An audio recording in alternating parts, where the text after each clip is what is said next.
Well, good afternoon, everyone. First, let me say what a pleasure it is to be here in Brazil. First in Brasilia, now here in Rio. And as I think many of you know, this is the 200th anniversary this year of diplomatic relations between the United States and Brazil. It's something that we will be highlighting and celebrating throughout the rest of the year. It's exactly a year ago that the President and President Lula met. And I think one of the things that stood out from that meeting was a common desire, a common objective, a common goal to leave the next generation a better future. Those were President Lula's words. It's also President Biden's commitment.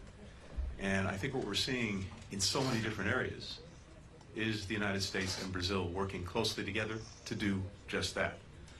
I had the pleasure and privilege of spending some time with President Lula yesterday in Brasilia. I'm grateful to him for the time that he dedicated and to the depth and richness of the conversation we had. And as I reflected on what we talked about, so much of it was this common agenda between our countries to try to build effectively a better future for our people, focusing on the areas and on the issues that really have an impact in their daily lives. We're all seized with the obligation of contending with the one existential threat to humanity, and that's climate change. And our countries have been leaders on that. Of course, the rainforest, the Amazon, is one of the world's greatest natural resources when it comes to actually effectively dealing with climate change, carbon emissions. President Lula put it this way when he was at the White House with President Biden: to take care of the Amazon rainforest today is to take care of the planet Earth. And to take care of the planet Earth is to take care of our own survival. I don't think anyone could put it any better. So the United States is working side by side with Brazil to support its efforts to preserve the rainforest, to combat deforestation. We're putting resources into that. We're engaged with many other countries around the world to encourage them to participate. And with USAID and other organizations in the U.S. government, we're working in very practical, concrete ways to help support the management and preservation of the rainforest. In 2025, Brazil will head up the COP30 in Belém. This is a very important opportunity to advance progress on the many different ways in which all of us are dealing with climate change, and we applaud Brazil's leadership. Another area where Brazil is leading and the United States has partnered with Brazil is on dealing with the challenge of food insecurity and global hunger. Here, I'm proud of the fact that the United States has invested billions of dollars over the last few years, both to deal with emergency situations that we face, the world has faced as a result of climate change, COVID, and conflict, including Russia's aggression against Ukraine. Since 2021, the United States has invested $17.5 billion in trying to support food security for people around the world. But it's not only the emergency assistance that counts, and I discussed this with President Lula. It's the work we are doing to invest in productive capacity around the world for countries from Africa to Latin America to well beyond. That is the answer to the challenge of food insecurity. We have many initiatives underway that are doing just that, adapting our agricultural systems, our food production systems. With Brazil, we have a partnership to bring artificial intelligence and other technologies to improve the soil in countries. And one of the things that we found, and is at the heart of one of our own major new initiatives, VAX, our Vision for Adapted Crops and Soil, is when you have resilient and nutritious seeds, resilient to climate change and other extreme weather patterns, when you have strong soil, anything is possible. And this initiative with Brazil is working to do just that. And that means that what we then put into the ground on top of the seeds and soil, like fertilizer, will be much more effective. So we're working to develop crops that use nutrients more efficiently, more effectively, lowering costs, lowering dependencies, and at the same time, lowering emissions. It's joined with climate change. So another powerful example of where our two countries are working together in common purpose. And then, of course, President Biden, President Lula are joined profoundly by their commitment to protecting worker rights, to defending and strengthening labor around the world. I think both presidents see it the same way. Workers, labor are at the heart of our successes as countries. We are both building economies from the bottom up and the middle out. Here again, the Partnership for Workers' Rights that the two presidents signed, stopping worker exploitation, focusing on forced labor, on child labor, promoting rights around the world. Here again, our countries are joined, and we have a joint action plan as well to eliminate racial and ethnic discrimination and promote equality, equitable access to education, to health care, to justice, particularly for people of African and indigenous origin.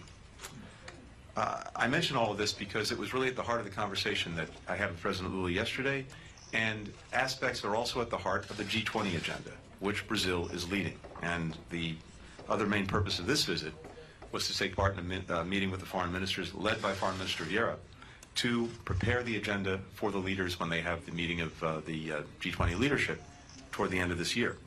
Here again, Brazil and the United States are working very closely together as partners, and it's the United States' purpose in this to support and make a success of Brazil's presidency of the G20. In all of the areas of focus that Brazil has set forward, whether again it comes to advancing the rights of workers and laborers, whether it comes to dealing with climate change, food security, whether it comes to reforming the institutions that shape how countries interact around the world, we're working hand in hand with Brazil on that. Now, the scope, the scale of some of these global challenges is immense. And I know that there are times when it feels like those challenges are outpacing our collective capacity to tackle them. But I think what the G20 can demonstrate, it's demonstrated in the past, and I believe it will demonstrate it in the future, is that no, we actually do have the capacity, when we're working together, to effectively meet the moment, to meet the challenges that we're facing, to actually address the needs of the people that we represent. The United States, for its part, is working to do that, and we had some discussion of these issues in the context of the G20.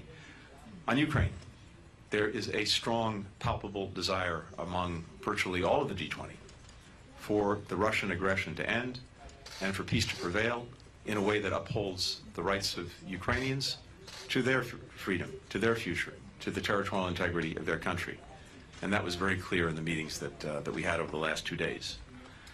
The conflict in Gaza between Israel and Hamas, we're focused intensely on trying to get an agreement that results in the release of the remaining hostages and that produces an extended humanitarian ceasefire. And again, those are goals that I think virtually everyone in the G20 shares. Haiti, an area that is close to home and close to the hearts of Americans and Brazilians alike. We see a situation that continues to deteriorate, particularly when it comes to the profound insecurity as a result of gangs that are running rampant, not only in Port-au-Prince, but increasingly beyond. We see a state that's on the verge of becoming a failed state, and the result is that people are suffering tremendously, not only from the violence, including sexual violence, but just from the inability to get the basic necessities of life. Today, we had a meeting that involved a number of countries, all of whom will be contributing to the mission to help provide renewed security for Haiti that was endorsed by the United Nations last fall and that we're now making real. We have a commitment from Kenya to lead this effort in support of the Haitian National Police. And today we had, as I said, a meeting with well more than a dozen countries, each of whom is contributing or plans to contribute significantly to this mission with personnel, with equipment, with training, and with financial resources. And I think today we had at least another $120 million committed to that effort. We're working together to deal with irregular migration, a challenge that countries around the world are facing in this moment. This is, simply put, a challenge of historic proportions. We see more people on the move now around the planet, not only in our own hemisphere, but around the planet, more people than ever before since we've been recording these numbers. But here again, we're working collectively to try to address the challenge. And then in so many other places around the world where there is conflict, where there is insecurity, the United States, working with other countries, is trying to make a change and trying to make a difference, whether it's in Sudan, whether it's in the Eastern DRC, Ethiopia, Somalia. We're working in all of these places to try to deal with insecurity and also, more broadly, in Africa, with a very strong affirmative agenda which I was able to highlight on my recent visit. Finally, beyond security, we are putting together new coalitions of countries and organizations to meet shared challenges in new ways. We have a global partnership now to direct investment in infrastructure in ways that create a race to the top, not a race to the bottom, to make sure that as we pursue infrastructure projects in countries around the world and direct investment in that direction, we're doing it in a way that doesn't saddle countries with debt, that respects the rights of workers, the environment, transparency. That coalition, including here in Brazil, is increasingly focused on concrete projects and putting the resources into them. We have countries, well more than 100 countries, that have come together to meet a global methane pledge, the largest single contributor to global warming, to cut emissions by methane emissions by 30% by 2030. That will have a powerful impact. And as I've discussed many times, we now have a global coalition to deal with what is now the #1 killer of Americans at age 18 to 49, synthetic opioids. In the case of the United States, fentanyl. But in the case of many other countries, we see methamphetamines,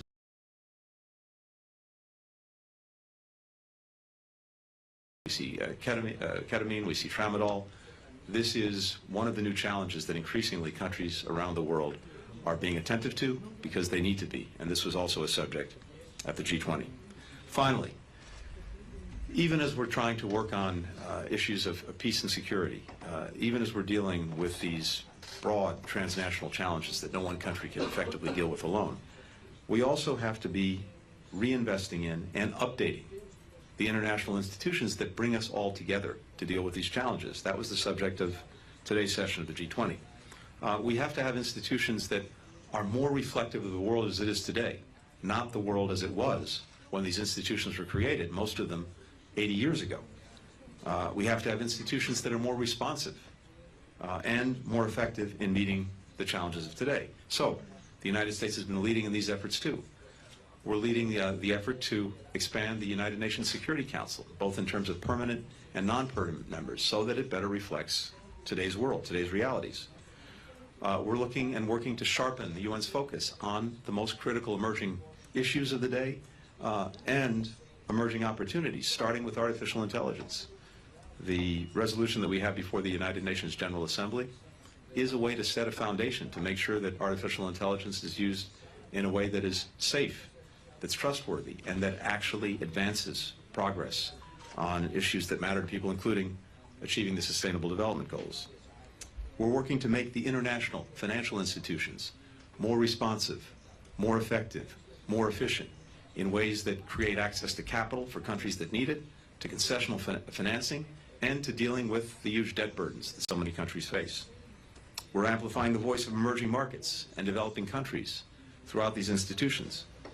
And we're working as well to mobilize private capital to make sure that it's directed the right places, in the right ways. In all of these ways, the United States is helping to lead the effort to make sure that the institutions that bring us together and where we're working together are more reflective of today's world and more effective in meeting its challenges. This is, in so many ways, a moment of tremendous testing for all of us. In the more than 30 years that I've been engaged in these issues in government, I can't think of a time when there's been a greater multiplicity, a greater complexity, a greater interconnectedness of the challenges we're facing. And I think that only underscores the importance of doing more than ever before in working together, in cooperating, in coordinating, in communicating. The powerful reality is this: no one country alone has the capacity to deal with these challenges effectively. But when we work together, when we focus our efforts on common goals, I think we've demonstrated in the past, and we will demonstrate in the future, that there's nothing we can't actually achieve. Thank you. We'll first go to Courtney McBride from Bloomberg News.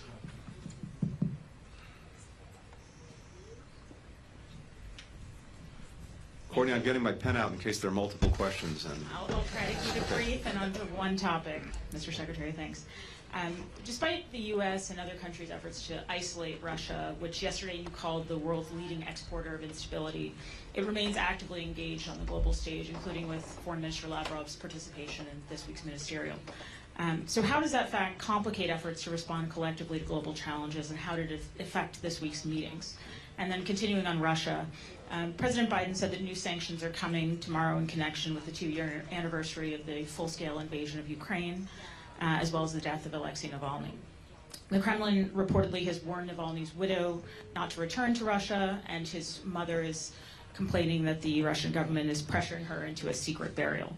How did the U.S. and its allies and partners hope to influence or alter Russia's behavior when previous sanctions have not had that effect? And further, is a state sponsor of terrorism designation a possible way to further influence Russia? Thank you. Great. Thanks, Courtney.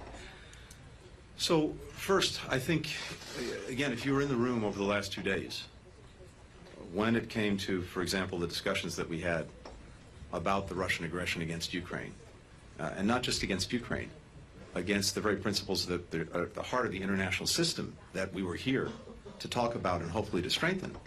I think if you're in that room, as Foreign Minister Lavrov was, you heard a very strong chorus coming from, not, as I said, not just the G7 countries within the G20, but from many others as well, about the imperative of ending the Russian aggression, restoring peace, making sure that Ukrainians are the ones who decide their own future, preserving the territorial integrity of the country.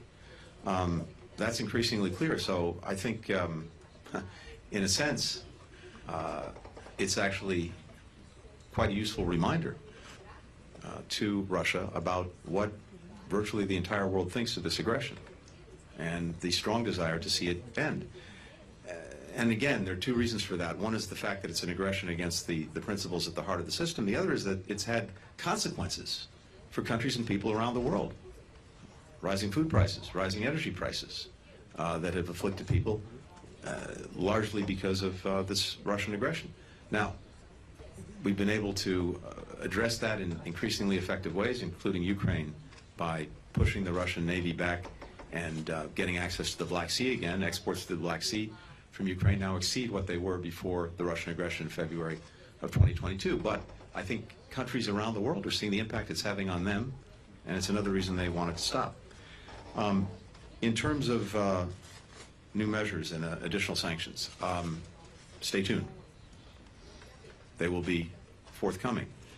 And I just say this about Mr. Navalny, someone truly heroic in his life, in his work, but the fact that Vladimir Putin saw it necessary to persecute, poison, and imprison one man speaks volumes, not about Russia's strength under Putin, but its weakness. And I think, again, countries around the world, including in the G20, were very clear about what they thought about what happened to Mr. Navalny. We'll go to Fernando David with Band TV.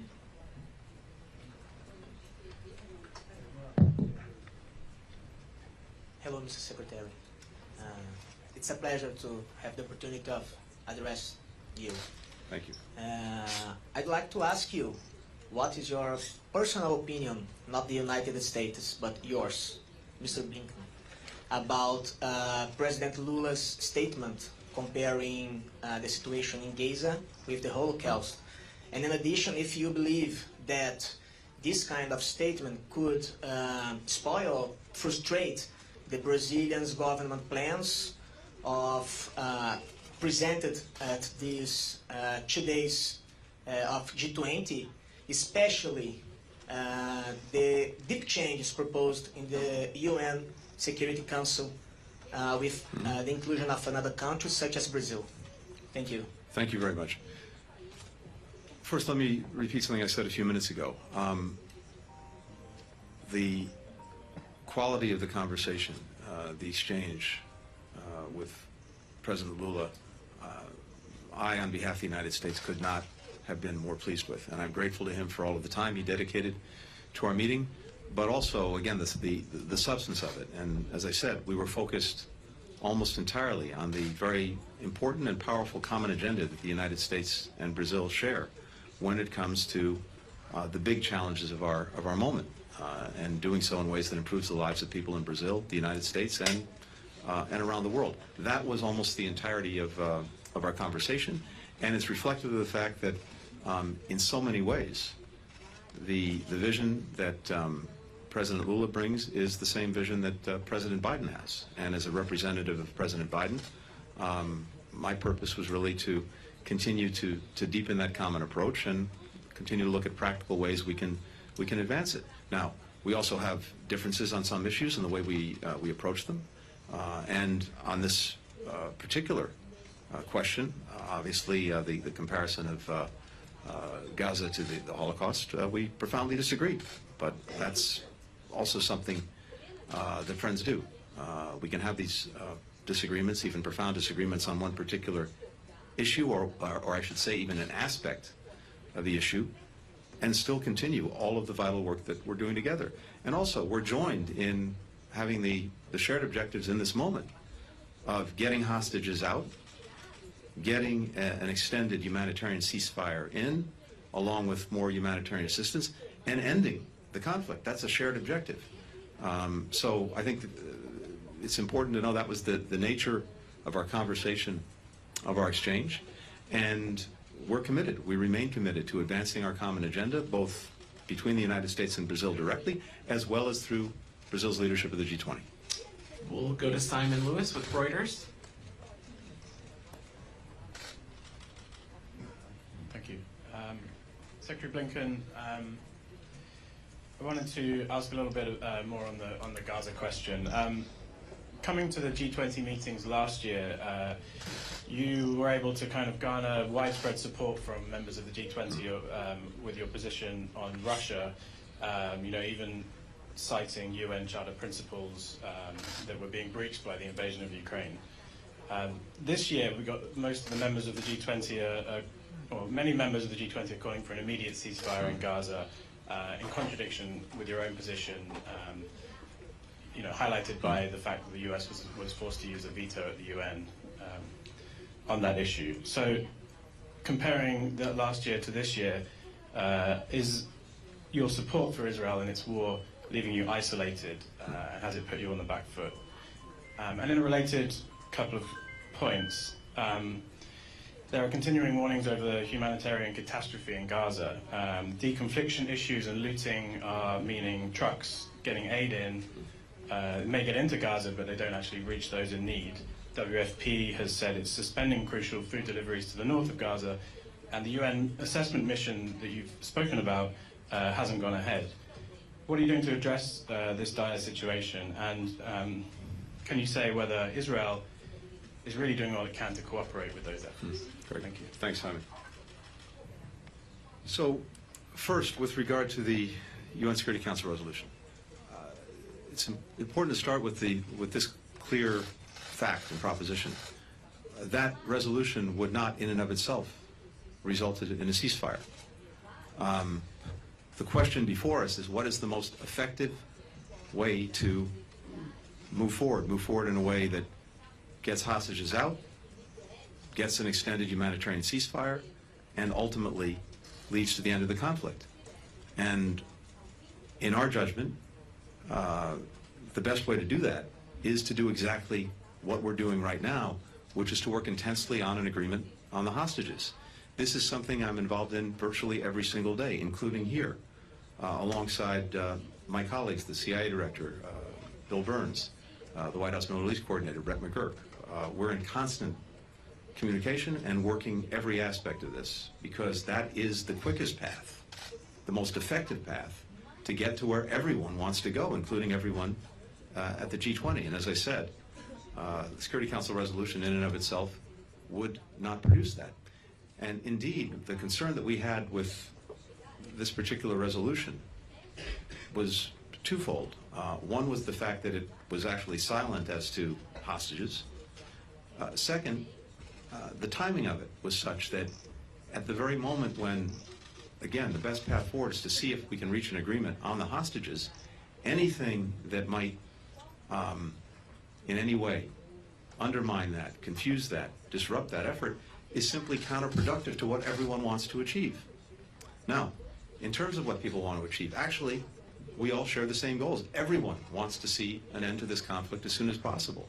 Everyone wants to see an end to the suffering of children, women, and men in Gaza, who so many innocents who've suffered and continue to suffer so terribly, who are caught in this crossfire of Hamas's making.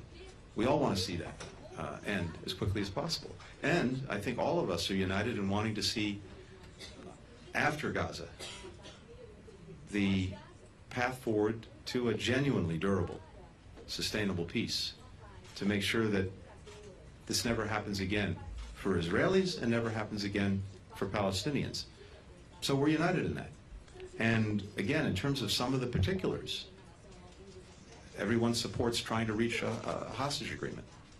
Everyone supports having an extended humanitarian ceasefire to allow that agreement to go forward, as well as to dramatically increase humanitarian assistance. Everyone supports finding a way to end the conflict and move to this path to a durable solution. So I found a lot of commonality on that. Now, again, there may be differences over tactics, and there may be differences over the Security Council resolution, but if we're trying to focus on actually getting results, actually making a change, making a difference, we think what we're focused on is the best way to do that. In terms of assistance getting in, what I can tell you is this: there are two things that are a challenge. One is actually getting the assistance into Gaza, and here, this is something we've been working on pretty much every single day over the last 4 months, and over time, we were able, first of all, to open the gates to start to allow assistance in. That was a product of our intense engagement in diplomacy. Then to expand the places through which assistance was getting through, as well as to expand the assistance itself. All of this has taken a lot of sustained work, but it's also accurate that every step along the way, we've encountered obstacles. We continue to encounter them, and we're dealing with them virtually every day. Then once assistance is inside of Gaza, that's not enough, because it actually has to get to the people who need it, and there too. There have been many obstacles that we're trying to work through every single day, including making sure that convoys can proceed in a way that ensures the safety of those who are conducting them, and that means deconfliction, it means coordination, and that has been insufficient. So we're working on, to improve that, as well as to make sure that, as you pointed out, assistance gets not only to people throughout the southern part of Gaza, but actually gets to the many people who need it who remain in the north, some 350,000 people who remain above the Wadi Gaza. So what I can tell you is this: we're working this quite literally every single day through our own envoy for assistance, Ambassador David Satterfield and his team, through the work that I and many others in the government are doing, engaging with the different institutions of the United Nations, engaging with the Israeli government, with the Egyptians, with the Jordanians. The bottom line is this, though: we need more aid to get in, through more places, to reach more people. That's the bottom line, and we want to make sure that we deliver on that. Every single day, we're engaged when an issue arises. We tackle it, and we look to see that there's an adequate response. So, you can take this issue by issue, obstacle by obstacle, but what we have seen is when we've brought up a problem that's arisen, generally speaking, yes, the Israelis have engaged it, but we continue to be in a situation where, again, not enough is getting in the first place, and once it's in, it's not effectively getting to everyone who needs it. That has to be addressed. Final question, Camila Zerar, Folha de Sao Paulo. Hi, Mr. Secretary. Before the G20 Chancellors Reunion, Russian Foreign Minister Lavrov criticized the politicization of G20 for addressing issues such as the war in Ukraine. How do you see this statement? And have you had any conversation with Mr. Lavrov during the G20 meeting or in the dinner last night? Thank you. Second part of the question first. I didn't have any direct conversations with Foreign Minister Lavrov, but we certainly, well, I heard him speak in the meetings, and I imagine he heard me speak, and many others as well. Second, in terms of the so-called politicization of the G20, I think Foreign Minister Vieira and a number of other colleagues addressed this very effectively themselves. If we're not able to deal with issues of peace and security, then it's going to be, if not impossible, at least that much harder to actually deal with what we're trying to accomplish through the G20.